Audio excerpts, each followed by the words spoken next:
Nabakombonyoso awanase Mopelekia sezalite Nabakombonyoso awanase Mopelekia sezalite Yema bomboyo Bombo kitoko Yesue Ikana yembela Nabakombonyoso awanase Mopelekia sezalite Nakumba binanga, nakumba bakisi, nakumba bakunzi, natena moye Mopelekia sezalite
dos conflitos que a igreja vivia, acerca das divisões, queridos irmãos.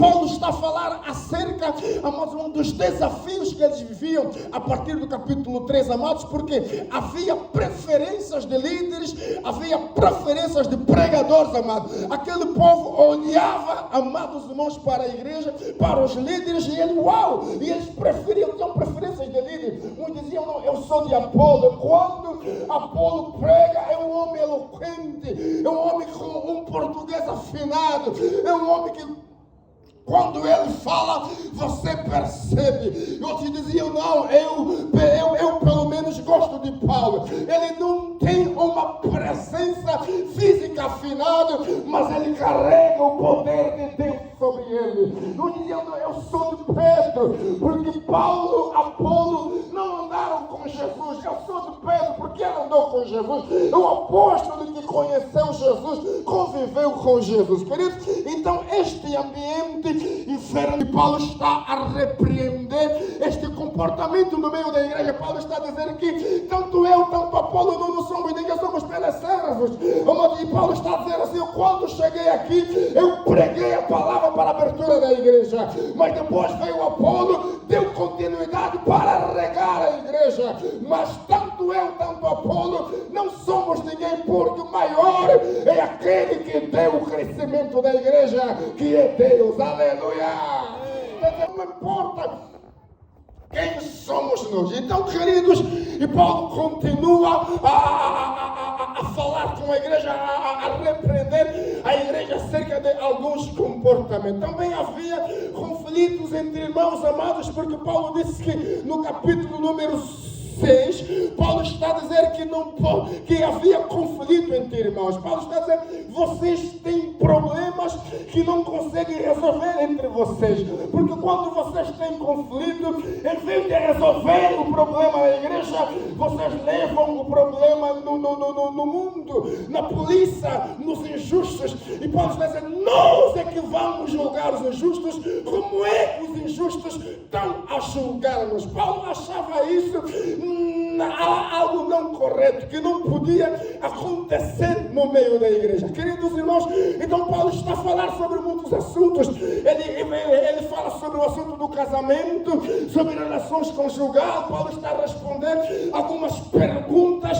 que os crentes queriam saber acerca do casamento. Alguém perguntou, Paulo, mas se eu me converti, já sou santo, eu aceitei a Jesus Cristo como meu único, suficiente Salvador. Quando me converti, eu já vim com o meu marido. O meu marido não quer se converter, Paulo. Agora, como é que eu faço? Será que eu vou abandonar ele e arranjo outro marido na igreja?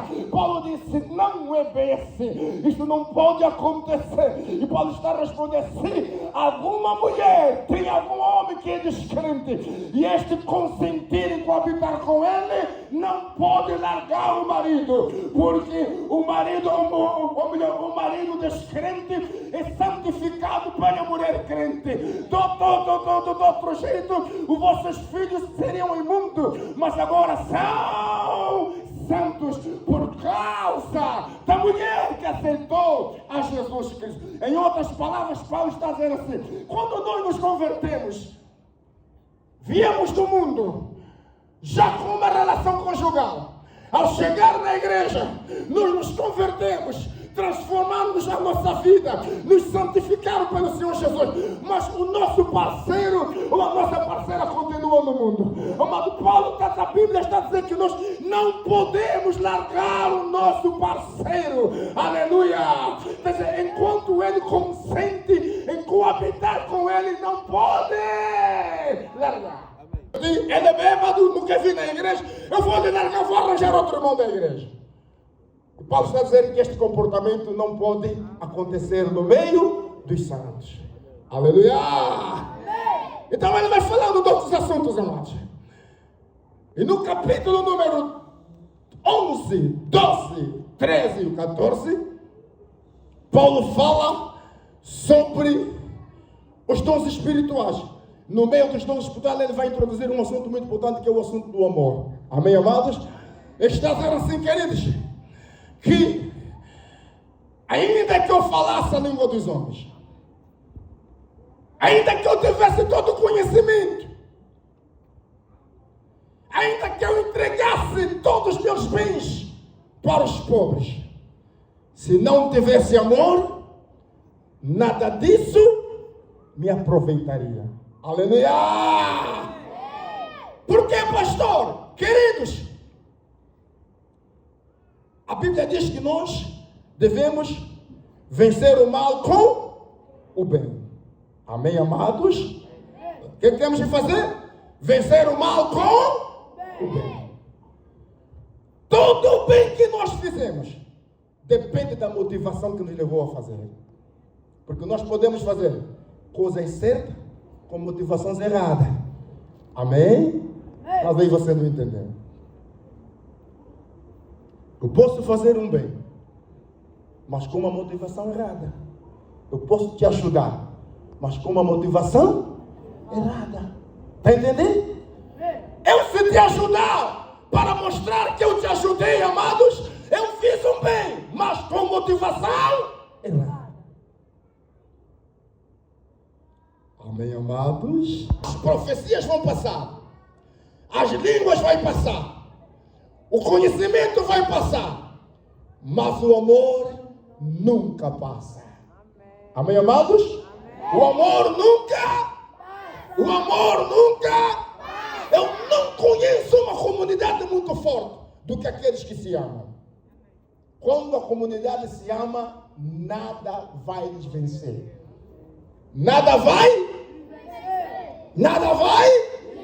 Porque independentemente deles serem pessoas carregadas com dons espirituais, mas Paulo estava a ver que, apesar da igreja, se não tivesse amor, queridos, a igreja, os dons não vai levar ninguém ao céu, mas o amor pode me transportar da terra para o céu. Oh, glória, aleluia. Aleluia. Amar sem querer ser feliz, amar e tudo mudará. Amar, então compreenderás a alegria de viver. Horto do Getsemane, nós vamos crescer se haver amor no nosso meio. Aleluia! Nós vamos crescer se haver amor no nosso meio. Nós vamos crescer se não permitirmos que haja ilha no nosso meio. Nós vamos crescer se não permitir que haja preferência de crentes no nosso meio. Porque aonde há o amor, a presença de Deus habita. Que levou o crescimento da igreja primitiva em Atos foi o amor. Amém? Foi o amor. Por isso aqui, em Atos dos Apóstolos, capítulo 2, versículo 47 e 48, a Bíblia diz assim: e louvando a Deus, amém? E caindo na graça do povo, todos os dias acrescentava o Senhor à igreja aqueles que iam sendo salvos. Sabe por que Deus fazia isso?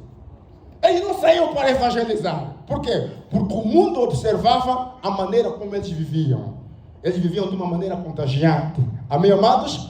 Eles viviam de uma maneira muito boa. O ambiente era salutar, amados. Que qualquer pessoa conseguia ver que neste lugar tem amor, neste lugar tem paz, neste lugar tem saúde, neste lugar tem alegria. Então, quem não quer provar a alegria que nós sentimos?